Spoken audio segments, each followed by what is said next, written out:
ولسه مع حضراتكم في فصل نهايات الأرقاف. الدرس ده عن البيدق اللي في الصف السادس، ازاي تجيب مكسب او فكرة مكسب للأبيض. أبيض هو اللي عليه اللعب. روك بي 7 بنحجز الملك.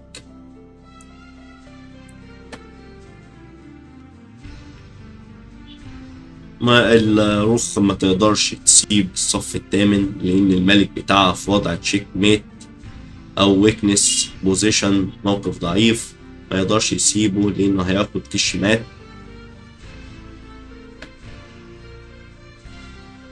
فهنقول لك روك جي 7 تشيك، هتيجي كده. أقول لك روك اتش 7 هترجع تاني. أقول لك كش في 7 تشيك، إجباري تجيلي على الاف 8 بالملك بتاعك، وأقول لك هات الرخ بتاعتك جميلة. كينج اف 8 تشيك، هتطلع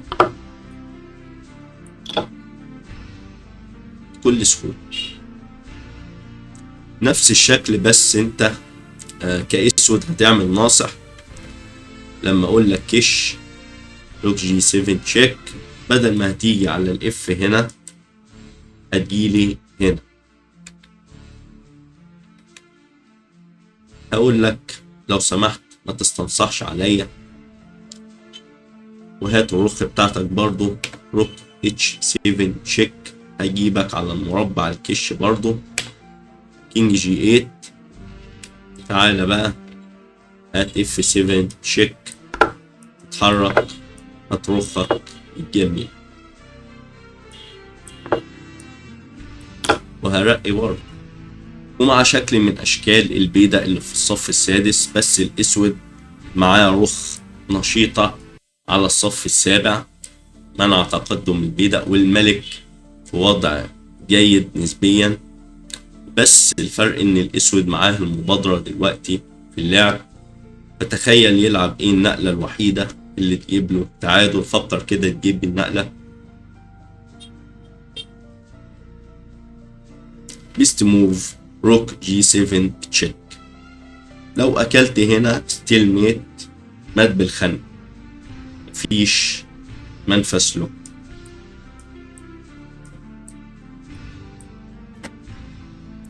احفظ الشكل ده.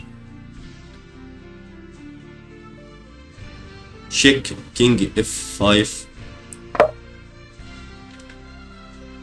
روك جي 2، واقول لك انا ماسك العمودين، العمود ده، وماسك برضو من هنا لو جيت هكشك، وفضيت مربع الاف 7 للملك بتاعي يجي فيه. هتكشني مثلا تحت كده، هيجيلك كينج اف 7، كش تاني كينج اف 8، والرخ في مكان جميل، كش من هنا شغال، كش من هنا شغال، ومن هنا كمان. يعني الدور تعادل. اللعب الصحيح او اللعب الفورسيه إجباري بسمارت موف، نقلة بريليانت جميلة جدا. تشيك على الطاير، إجباري تستجيب لها وتفضيلي المربع الاف 7.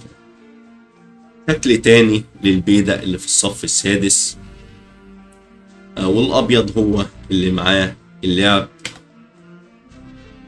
بنقطع الملك بتاعنا، بس حضراتكم لو ملاحظين في الشكل اللي فات والشكل ده، البيدق على عمود الفيل او عمود الاف. فكرة الاسود ان هو يسيطر على المربع الترقية اف 8.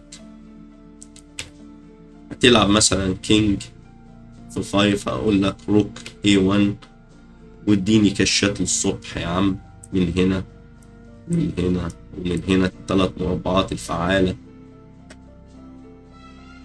فكرة التعادل.